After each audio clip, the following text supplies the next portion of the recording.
Assalamualaikum warahmatullahi wabarakatuh.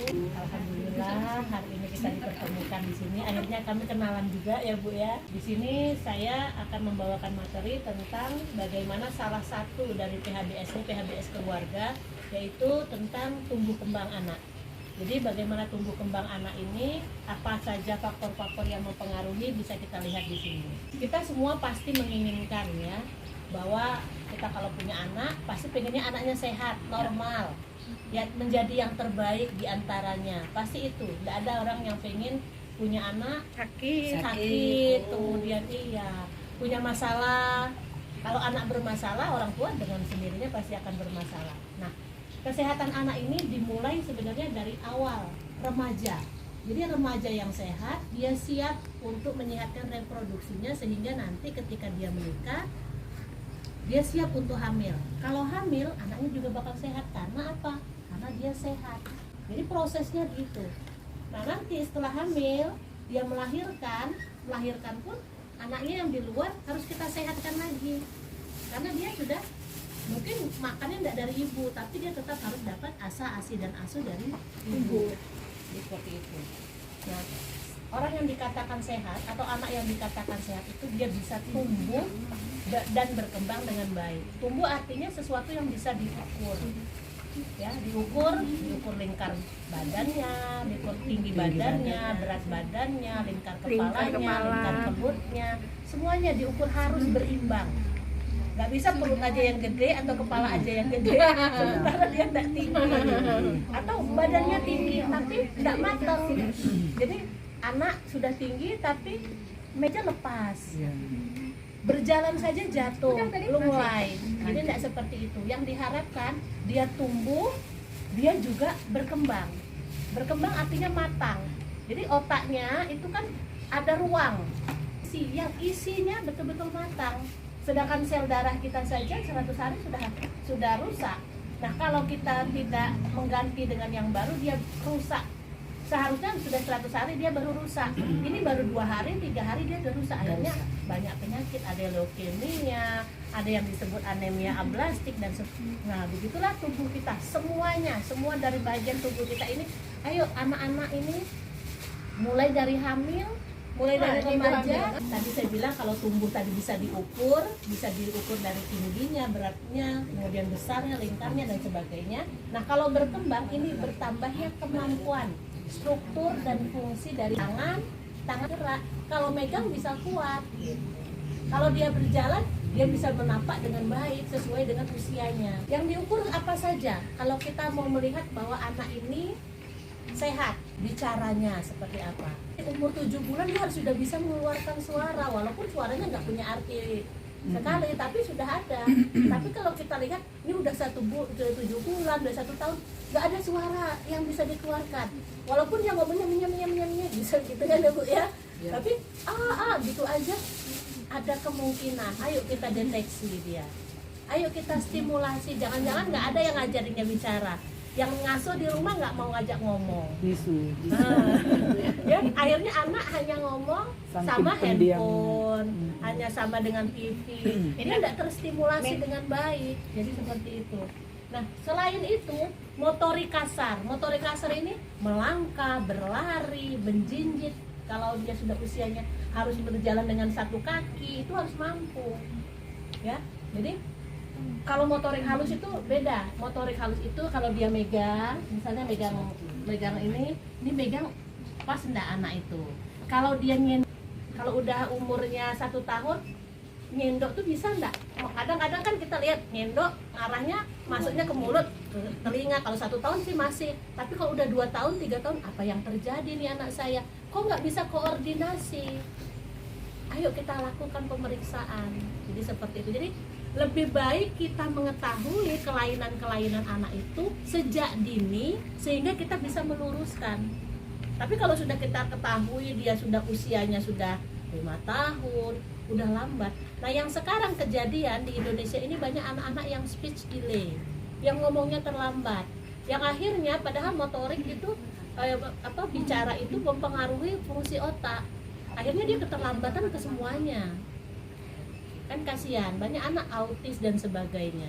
Selain itu kita lihat apalagi sosialisasinya, mampu nggak dia berteman.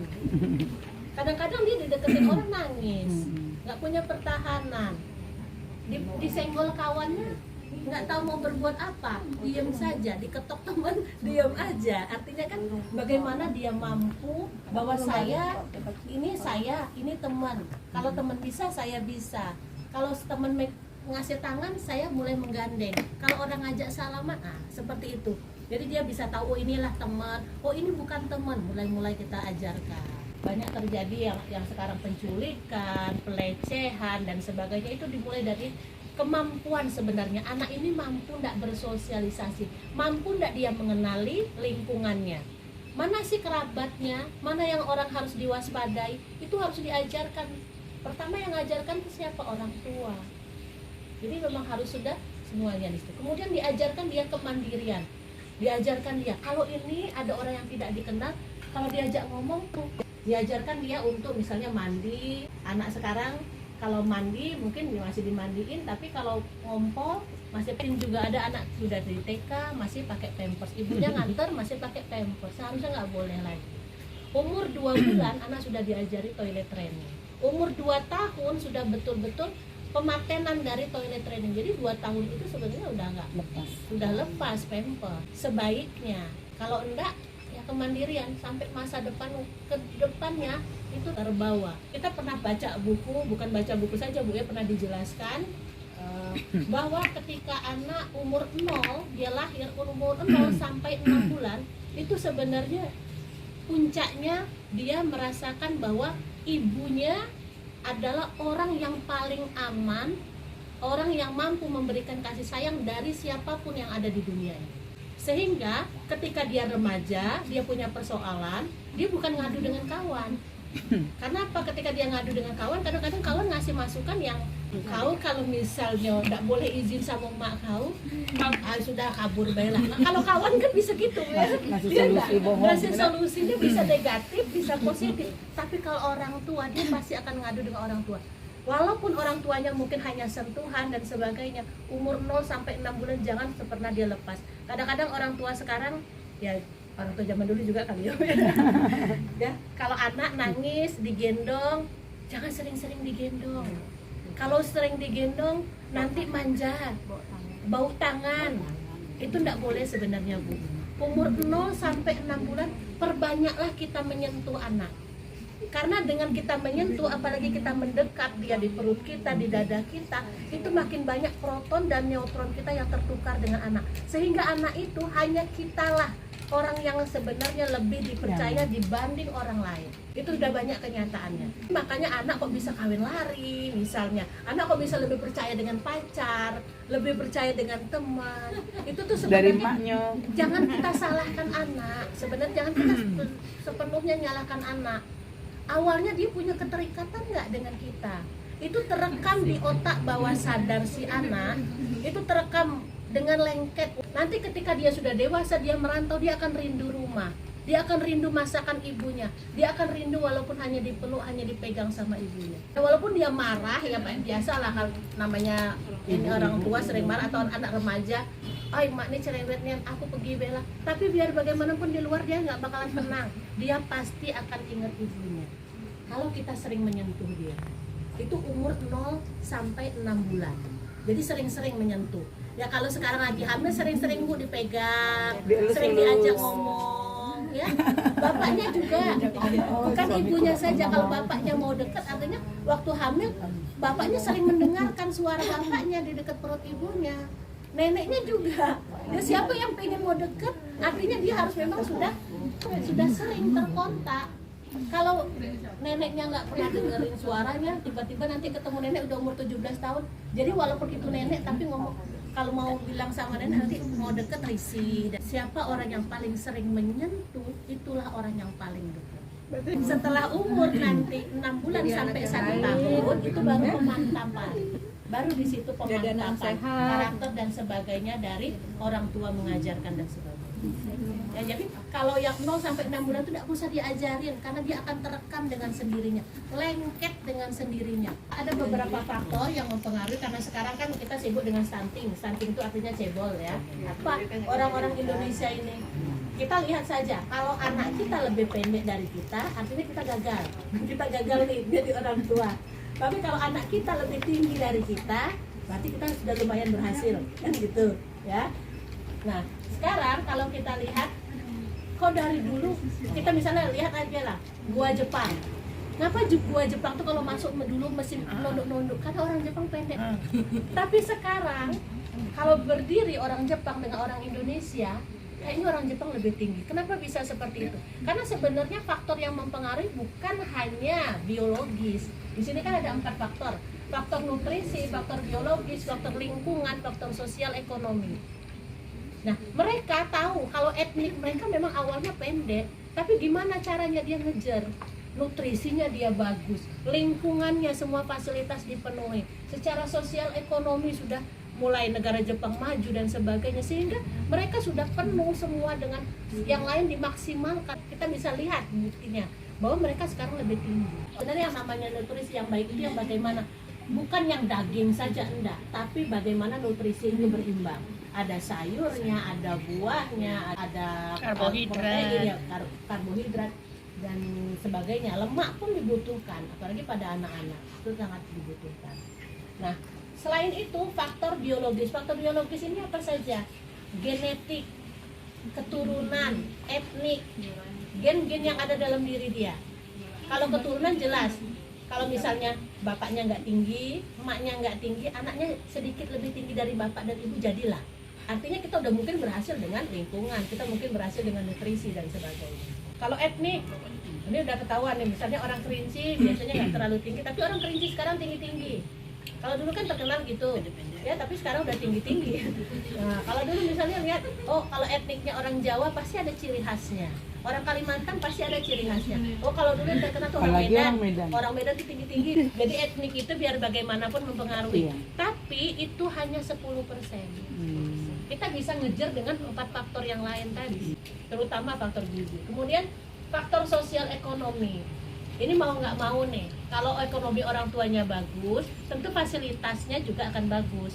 Mungkin dia bisa kejar dengan susu yang lebih banyak kalsiumnya, lebih banyak fosfornya, ya. Kemudian dia bisa beli alat olahraga, dia bisa ikut latihan renang kalau uangnya ada, kan gitu.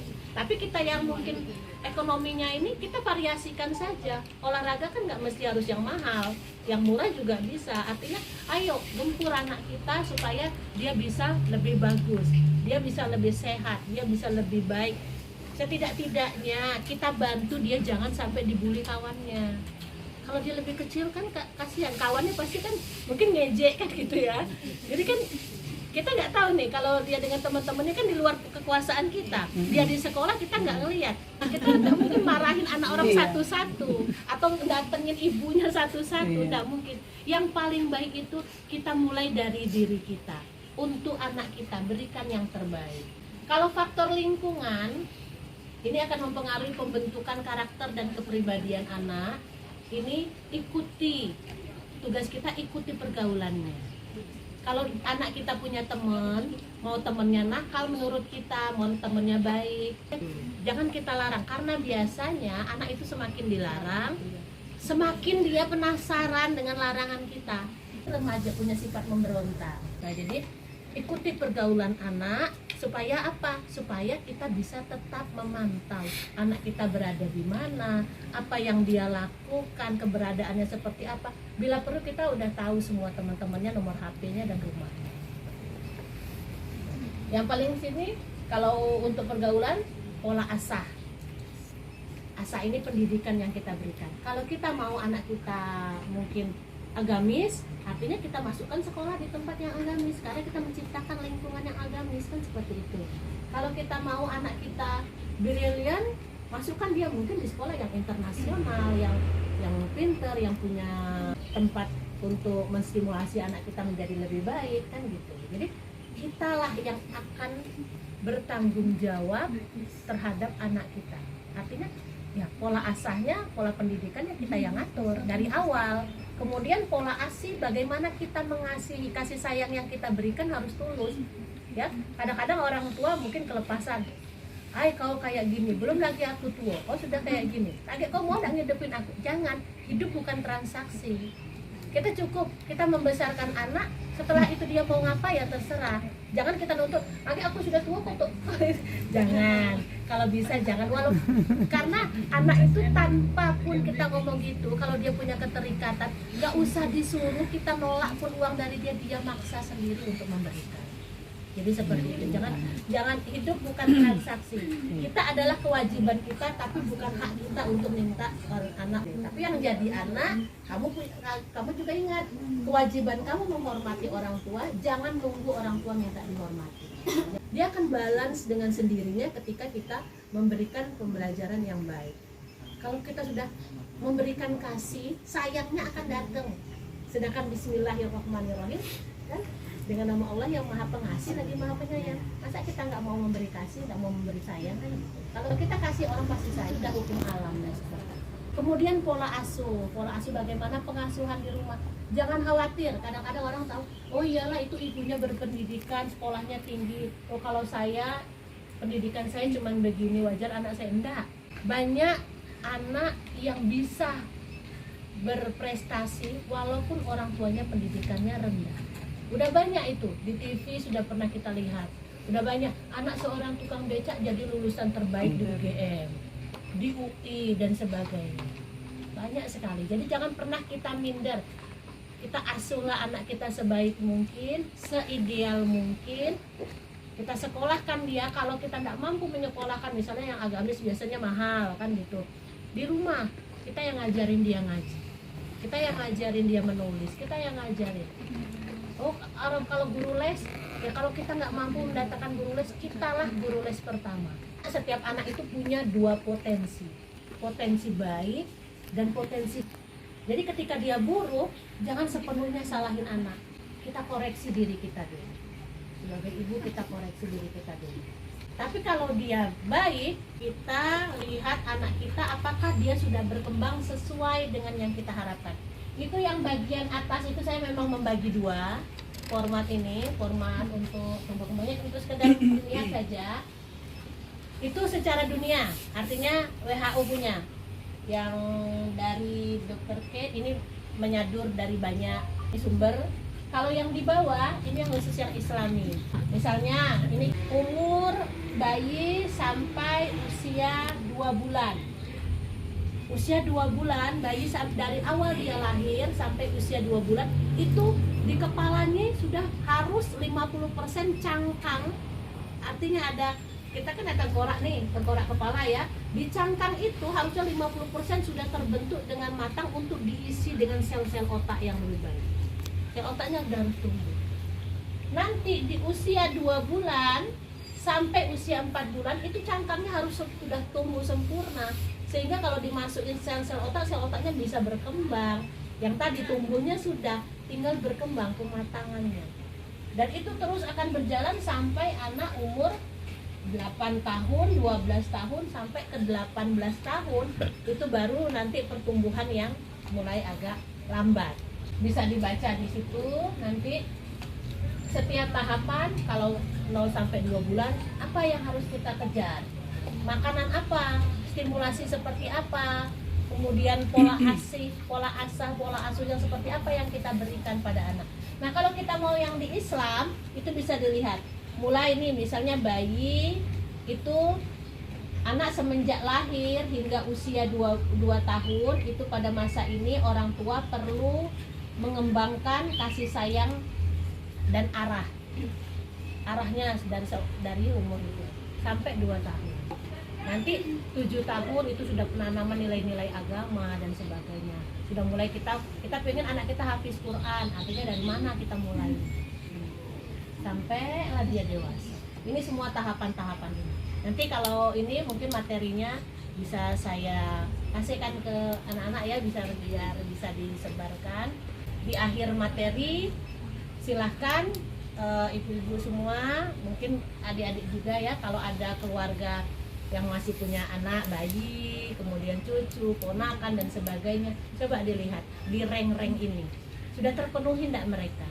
Kalau belum terpenuhi, ayo mau kita seperti apa? Karena tadi anak itu punya potensi, mau seperti apa dia, kita yang mulai mengarahkannya.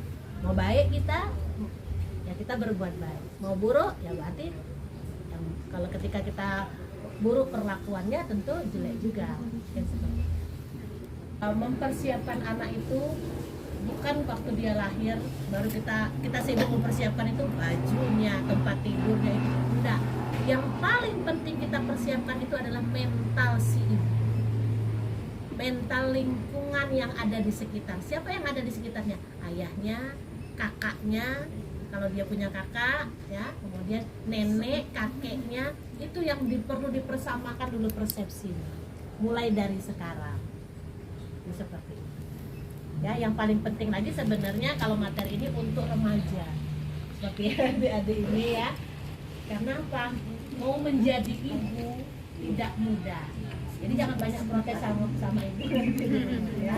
Karena banyak sekali yang harus kita persiapkan. Mental. Kadang-kadang orang mempersiapkan mental untuk hamil saja itu harus betul-betul. Ya, karena ya seperti dari cerita ya, kita aja hamil anak pertama rasanya mentalnya masih terlalu rapuh sehingga lebih tertekan dengan mual muntah. Padahal ketika mental kita sudah siap, mungkin kita sudah tidak terlalu tertekan lagi dengan mual muntah yang kita hadapi dan sebagainya.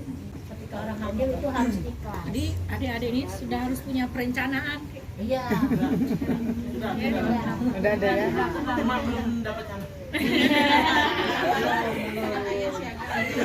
Selesaikan dulu pendidikannya. Yang kalau melanggar lampu merah jangan mau. Karena apa? Dia aja berani melanggar lampu merah, apalagi melanggar aturan kamu. Semangatnya bisa. Justru lebih banyak disentuh. 0 sampai 6 bulan. Iya, 0 sampai 6 bulan dengan sendirinya dia terekam tuh. Jadi ketika dia kan 6 bulan tuh kan dia sering nangis, malam hari dingin dan sebagainya. Kalau kita sering dekat, dia merasa aman.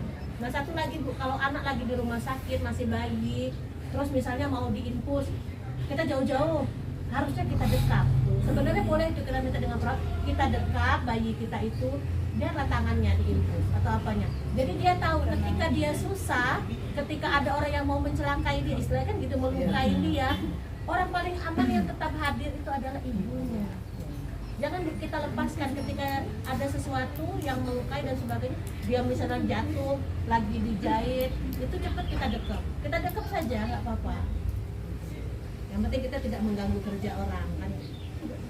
Ya, pokoknya kita hadir selalu, dia nangis, yang gantiin popok, yang anak itu biasanya kalau bayi itu kalau nangis itu kalau tidak kencing, sakit perut sama lapar. Jadi tempelin dia, misalnya lagi sakit perut, tempelin perut dia dengan perut kita, itu dia sudah nyaman biasanya. Ya, sambil kita yang lain-lain lah, bukan kita juga. Ya, ingat. Ada pertanyaan tadi yang mempengaruhi tumbuh kembang anak tadi kan ada 4 faktor. Yang pertama kan nutrisi, terus ekonomi, biologis, kemudian lingkungan. Kalau nutrisi itu berapa persen yang mempengaruhi tumbuh kembang anak? Sebenarnya kalau kita lihat untuk perkembangan kesehatan itu besar sekali, tapi dibandingkan dengan yang lain itu 10%. Jadi jangan terlalu khawatir ketika kita nggak punya uang, kita bisa memvariasikan dengan sosial ekonomi, dengan kita lingkungan kita yang bagus, biologis kita yang bagus, kita bisa memvariasikan.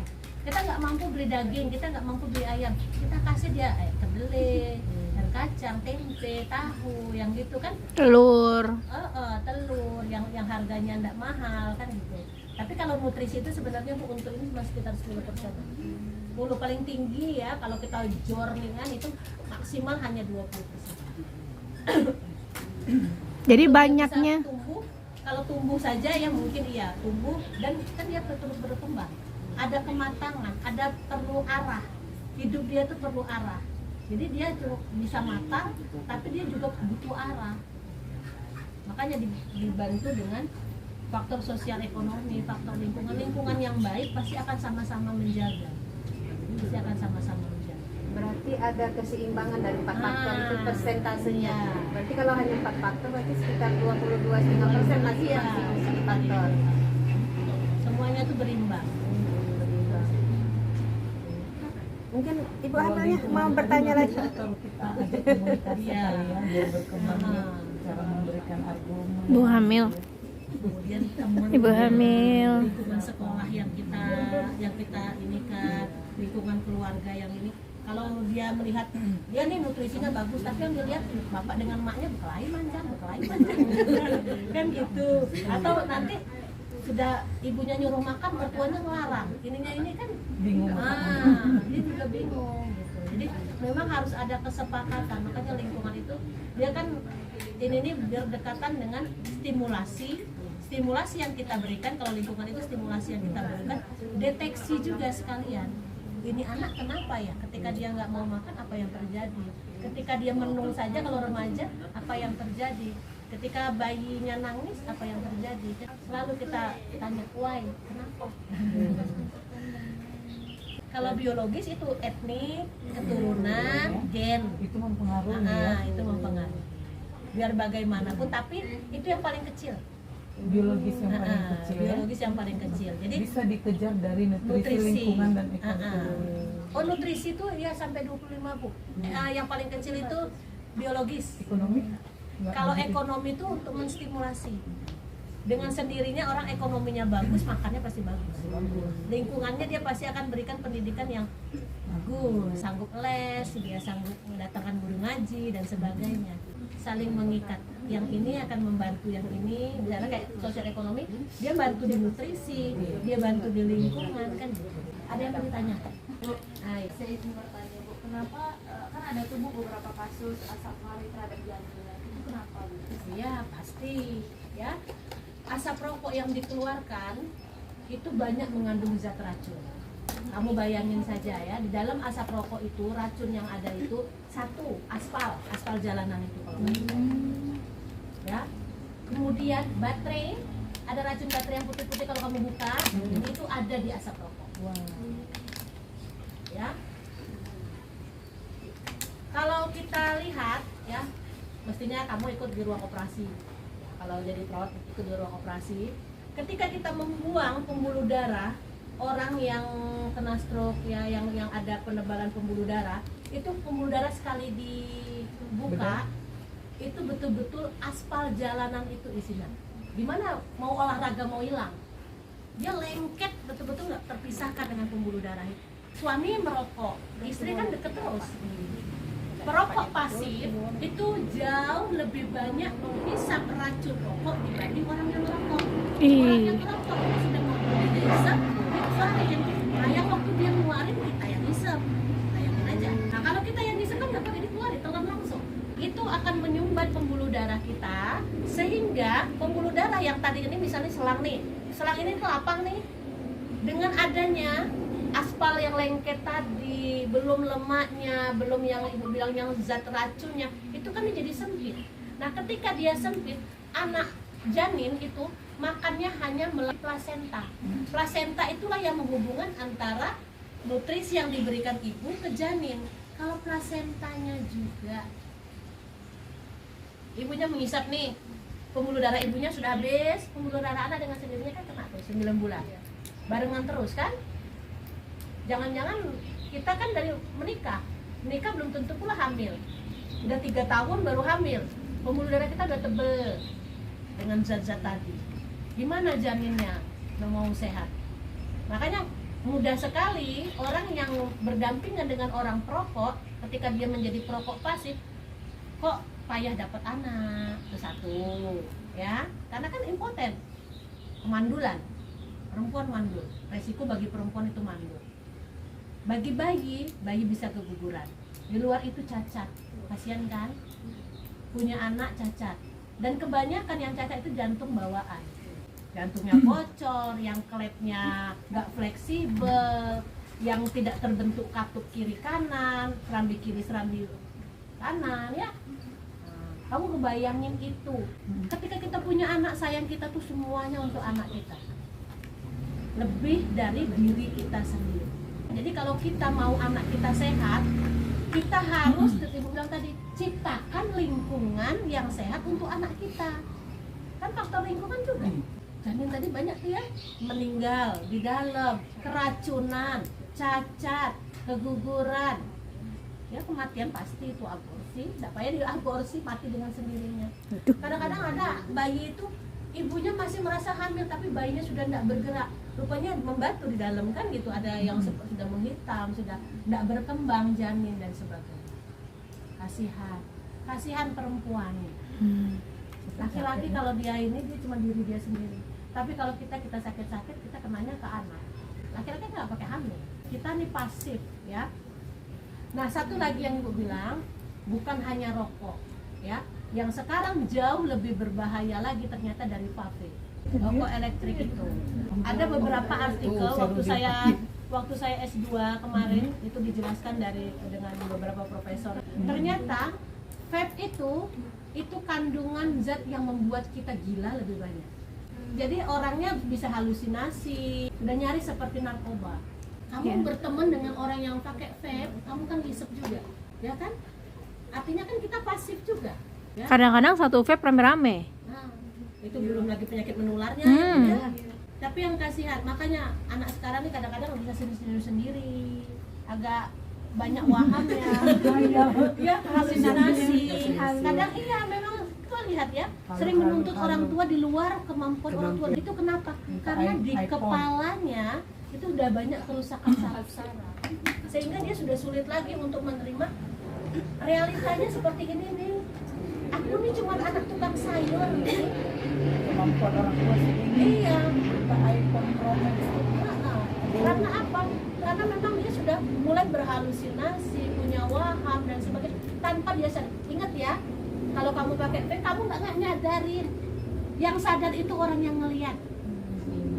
Yang sadar itu orang paling dekat dengan kamu yang ada di lingkungan kamu. Sekarang kita tanya ke diri kita sendiri, pernah nggak kita berbuat sesuatu, kita ngomong gini, orang tua kita marah? Karena persepsi yang kamu terima dengan yang dipersepsi yang diterima orang tua udah beda. Karena apa? Karena kita punya kelainan.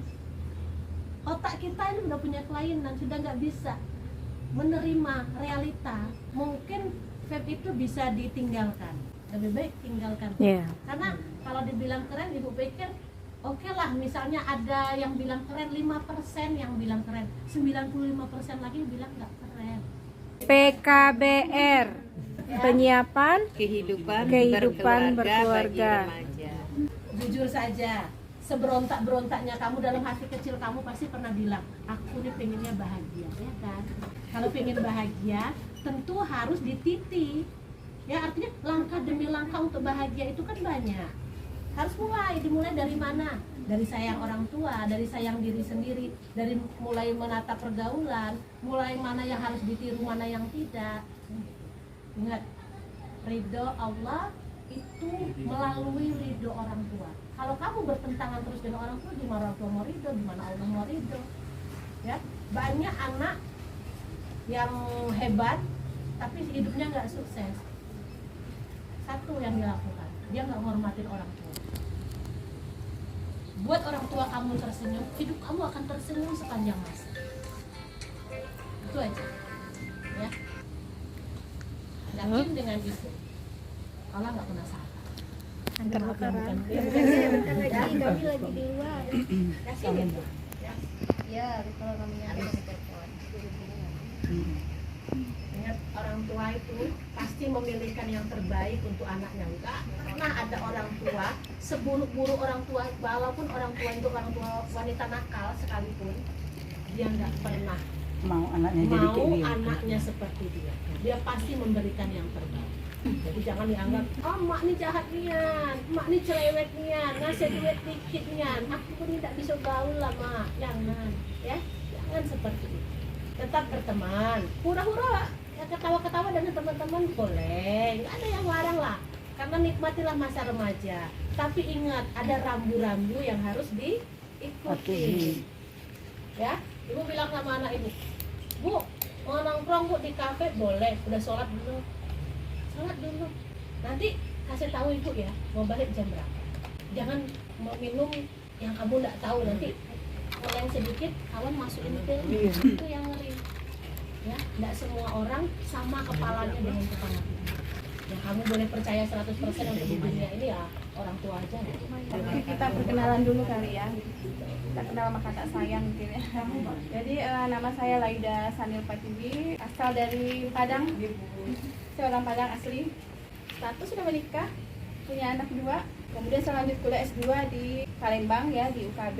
Materi dari saya ibu hamil dan janin sehat dan cerdas. Pemeriksaan kehamilan itu adalah 6 kali. Kesehatan ibu hamil, janin sehat, cerdas ya. Artinya kalau kita hamil, artinya kita pengen sehat ya. Hamil, sehat kan gitu ya.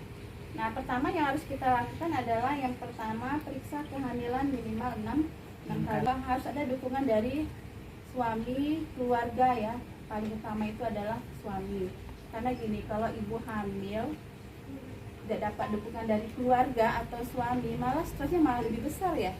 Nanti akan berpengaruh ke janin. Kalau ibu stres, orang kalau stres biasanya tuh apa sih yang terjadi? Nafsu makannya kurang, bawaannya juga kayak lemes segala macam ya. Nah, itu perlulah dukungan dari suami ya. Stimulasi janin tadi ya, dari awal hamil sampai hamil usia 9 bulan. Kalau bisa tuh dielus sama suami ya. Suami berbicara, walaupun mungkin kayak bicara kayak orang gila, nggak apa-apa ya. Kalau ada istilah kata orang, mau nggak punya anak tapi gila, kata dia. Punya anak tapi kita gila loh. Nggak mau. Nah, lain artinya Bu. Ada orang juga nggak pengen punya anak, saya nggak mau gila, berarti nggak pengen punya anak. Kenapa saya bilang gila tapi punya anak? Kenapa? Karena kita bicarain sama anak, ini anak siapa ini, gitu kan? Pasti kita ajak ngomong dah anak kita. Gila dah kalau ngomong sendiri. Nggak tahu ya diomongin, kamu ini segala macam ya. Kan kita ngomong sendiri kan, anak itu ngerti apa enggak? Berarti kita ngomong gitu tadi ya. Nah, itu dimulai dari awal kehamilan. Nah, ini tadi yang saya bilang, pemeriksaan kehamilan sekarang itu normalnya adalah 6 kali ya. Sama 2 kali di trimester pertama usia kehamilan 0 sampai 13 minggu. Nah, itu harus ya. Kemudian 1 kali pada trimester kedua usia kehamilannya 14 sampai 27 minggu. Kemudian 3 kali pada trimester 3 usia kehamilannya 28 sampai 40 minggu. Kemudian 2 kali itu kalau bisa kita periksa ke dokter ya. 1 kali di trimester pertama dan kunjungan kelimanya di trimester ke-3. Nah, itu yang sekarang memang lagi digalakkan ya, 6 kali sesuai dengan kondisi kita pada saat ini ya, COVID. Makanya ANC-nya itu 6 kali. Tujuan sebenarnya dari ANC itu adalah kita untuk mendeteksi ya, mendeteksi secara dini permasalahan yang dihadapi oleh ibu hamil atau yang berkaitan dengan gitu ya. Nah, yang paling penting itu adalah di usia kehamilan 0 sampai 13 minggu itu penting ya kita pantau tumbuh kembangnya, karena 0 sampai 13 minggu itu memang pertumbuhan janin itu cepat ya. Itu harus kita pantau apakah dia sesuai dengan usia kehamilannya atau tidak ya. 13 minggu artinya janin itu sudah berbentuk manusia, dia sudah terbentuk, tangan, kaki, telinga, mata sudah terbentuk itu ya, sudah terbentuk. Artinya kalau misalnya di usia 13 minggu kita USG, misalnya ada kekurangan, misalnya tangan belum terbentuk, itu artinya bisa kedepannya mungkin anak cacat gitu loh. Makanya penting USG itu di usia 0 sampai 13 minggu itu untuk melihat tumbuh kembang si bayi. Tapi kalau sudah lewat dari 13 minggu itu kita hanya membesarkan saja lagi, membesarkan badannya, membesarkan pertumbuhan tulangnya segala macam. Tapi kalau untuk 1000 emas ya itu ya 0 sampai 13 minggu. Nah, makanya perlu memang USG itu perlu kita lihat ya, apakah sesuai dengan usia kehamilan, tumbuh kembang janinnya atau tidak. Nanti masuki usia 2 bulan itu mulai terbentuk pertumbuhan otak yang pertama kali. Otak. Jadi kalau misalnya kita mau anak yang sehat, cerdas nantinya, yaitu di usia itu 0 sampai 13 minggu itu yang harus kita perhatikan gizinya. Ya. salah satunya jangan sampai anemia, itu intinya. Sebenarnya dari seluruh yang kita bahas itu berpengaruh ke anemia. Anemia ya. Kalau pengen, saya pernah bilang, dokter pernah ngomong, kalau kamu pengen anak yang pintar, sehat, cerdas, jangan sampai anemia. Kalau anemia ada, atasi dulu anemianya, baru kita hamil. Apalagi pada remaja ya, remaja nanti kan calon ibu hamil nih. Nah, kalau di remaja sudah anemia, terus dia nikah, masih anemia, ya pertumbuhan anaknya juga berkurang, bisa menyebabkan apa? BBLR ya, atau prematur gitu kan. Nah, gawat itu sebenarnya anemia, bukan masalah yang sepele, tapi itu adalah puncak dari semua kehidupan, awal kehidupan manusia ya. Kan dari sel darah merah ya, hemoglobin namanya kan. Nah, Hb itu kan yang akan membawa gizi atau nutrisi ke seluruh tubuh. Jadi kalau kita anemia, artinya sel darah merah kita berkurang. Kalau sel darah merah kita berkurang, artinya oksigen untuk mengangkut sel darah merah itu juga berkurang. Akhirnya berpengaruh ke tumbuh kembang janin. Remaja juga berpengaruh. Itu makanya kalau kita bicara stunting ya berhubungan. Dari awal kehamilan, kalau sudah anemia ya bisa aja stunting. Kalau kita bicara anemia pasti bicara masalah gizi. Nah itu sebenarnya ya. Kemudian ini status gizi, ini saya adakan sedikit status gizi itu bisa kita lihat dari hasil wawancara. Bisa kita tanya, ibu makannya apa? Ya, menunya apa aja? Makannya berapa kali? Kan kita bisa lihat dari situ bagaimana status gizinya. Kemudian dari hasil pemeriksaan fisik itu dari penambahan berat badan ya. Kalau ibu hamil itu berat badan itu adalah 12 sampai 13 kilo. Kalau bisa, tergantung tinggi badan juga ya sebenarnya. Tapi normalnya 12 sampai 13 kilo. Kemudian dari uji laboratorium yaitu hemoglobin itu kita bisa lihat kalau Hb-nya rendah berarti nutrisinya berkurang ya. Kadang kan ibu hamil ini kita sendiri lah ya, kita makan tapi kita yang kita makan itu ada nggak gizi atau nutrisinya ya. Dari pengolahan aja, misalnya kita masak sayur, kalau sayur nggak boleh terlalu matang ya, kalau terlalu matang malah apa, gizinya hilang. Nah itu kadang-kadang mungkin di masyarakat ya perlu kita ini kan ya, orang gizi kali ya, bagaimana mengolah makanan sehingga gizi yang dalam makanan itu tidak terbuang, sehingga nanti kalau kita makan bisa diserap oleh tubuh gitu loh ya.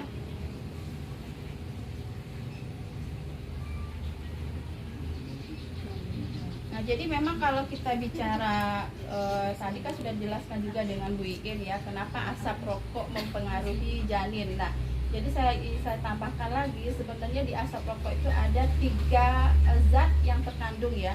Ada zat monoksida kalau nggak salah, sama sianida, sama nikotin. Nah 3 zat itu mempunyai berbeda-beda ininya. Kalau nggak salah sianida itu bisa mempengaruhi ke gerakan janin atau saraf. Monoksida itu ke pertumbuhan apa, pembawaan nutrisi dari sel darah merah ke oksigen itu.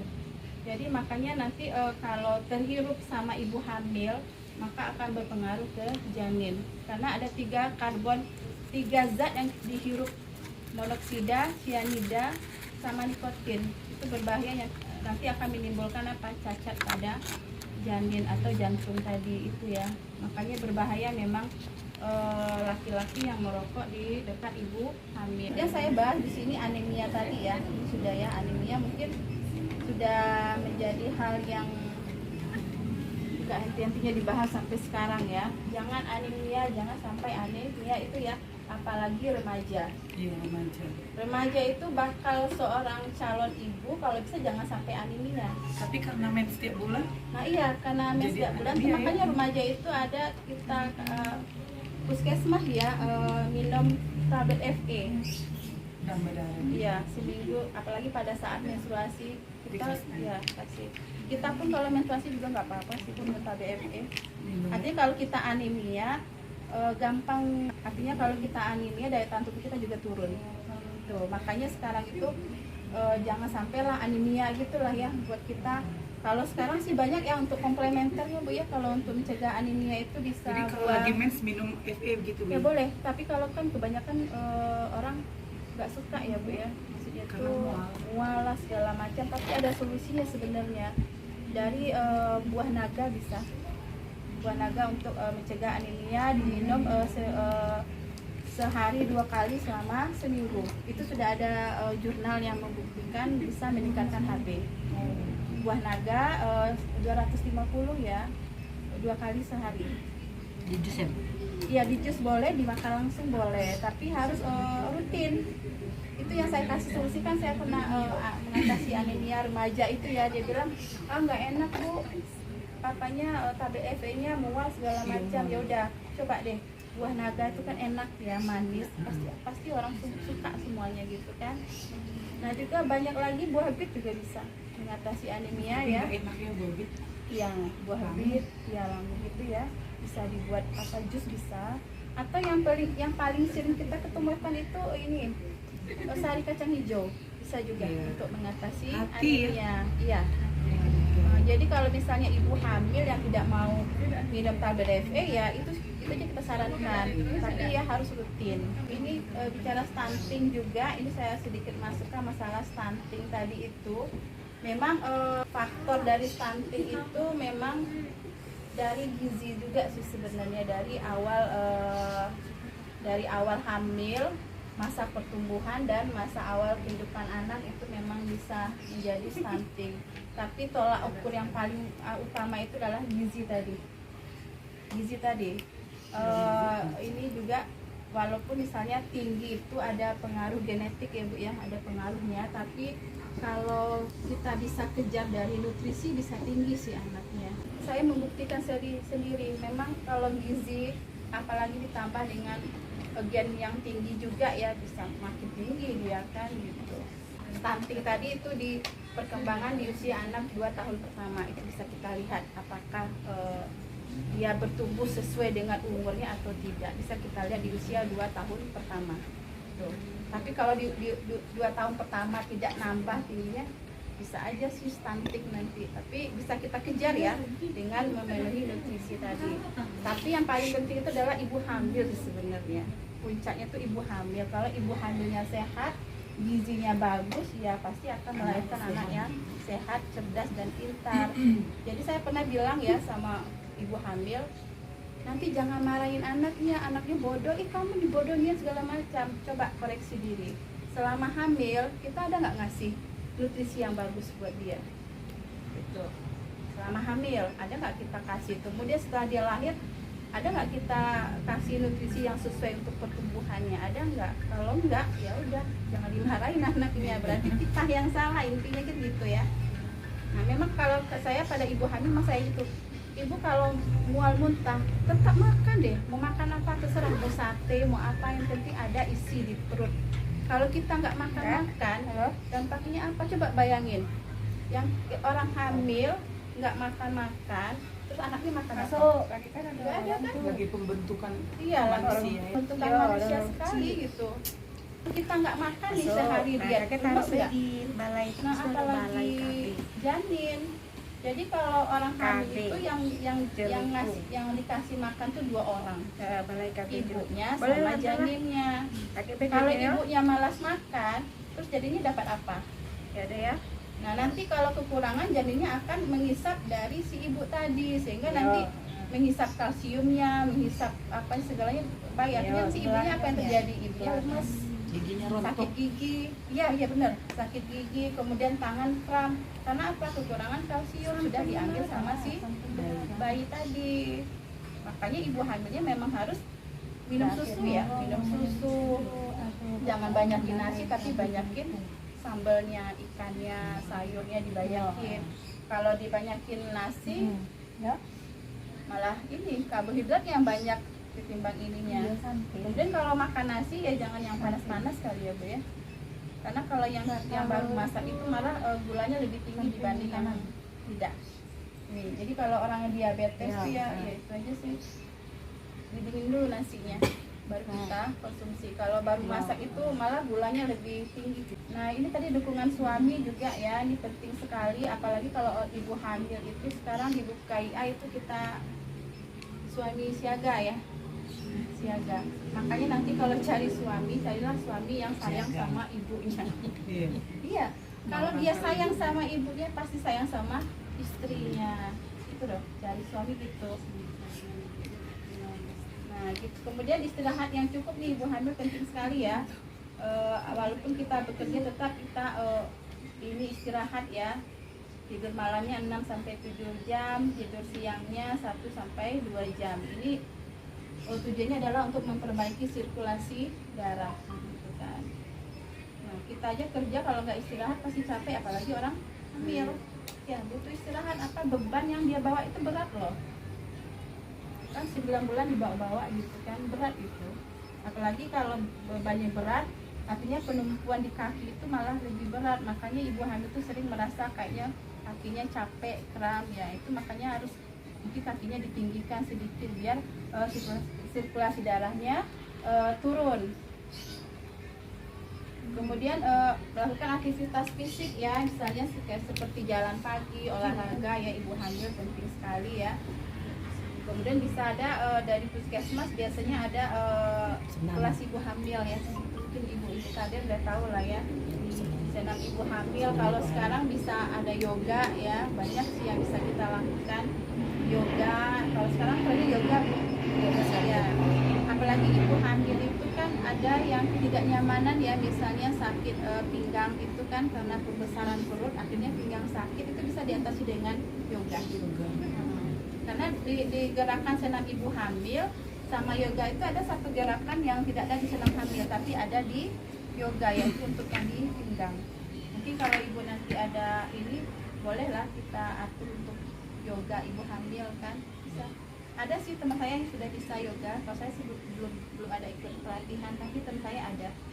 Bisa nanti kalau kita ini yoga untuk ibu hamil. Mungkin menambah ini lagi ya, jangan senam hamil aja, yoga bisa. Yoga juga bisa untuk sirkulasi darah, untuk kesehatan ibu hamil juga bisa. Banyak sih dampak untuk yoga ini. Yoga ini kan butuh ketenangan ya, artinya pikiran kita itu harus tenang sehingga nanti bisa mengurangi stres pada ibu hamil.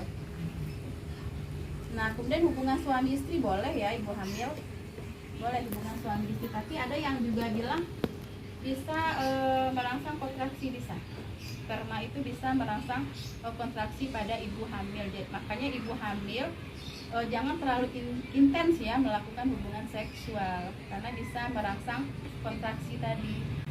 Nah, kira-kira seperti itulah yang bisa saya sampaikan mengenai ibu hamil ya. Tapi kalau dibahas banyak ya, bisa kita bahas ibu hamil tuh ya, banyak keluh-keluhannya itu yang bisa. Tapi setidaknya yang ini yang harus kita atur, yaitu melakukan pemeriksaan rutin ya, minimal 6 kali, dukungan dari suami, gizi yang baik atau nutrisi yang baik, kemudian personal hygiene juga ya perlu dijaga ya ibu hamil, karena kebanyakan personal hygiene ini kalau ibu hamil kan sering ada yang mengalami keputihan ya.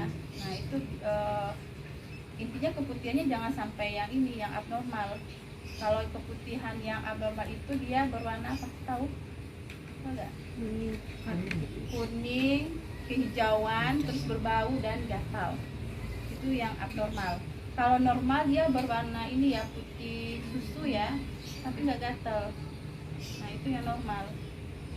Nah kalau yang abnormal itu biasa kita bisa mengarah ke kanker serviks ya. Nah, maka harus bedakan mana yang keputihan normal sama keputihan yang tidak normal. Nah, personal hygiene ya banyak sih yang harus kita jaga di ibu hamil itu, gosok gigi, apalagi perawatan payudara itu paling penting ya. Karena dari hamil itu kita bisa lakukan perawatan payudara ini untuk menunjang proses menyusui nantinya. Jadi dari awal ya.